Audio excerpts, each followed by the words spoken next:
మన భారతదేశాన్ని స్వాతంత్ర భారతదేశంగా ప్రకటించుకున్నాం ఆగస్ట్ 1547.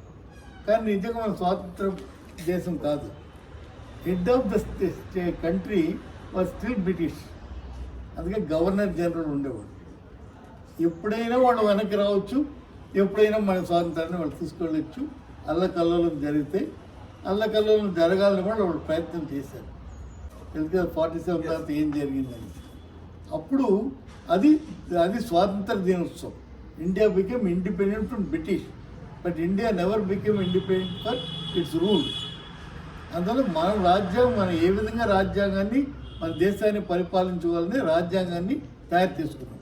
దానికి కాన్స్టిట్యూట్ అసెంబ్లీలో దాదాపు 275 మందిని అపాయింట్ చేసి కాన్స్టిట్యూషన్ రాసుకున్నాం, అంటే రాజ్యాంగం రాసుకున్నాం.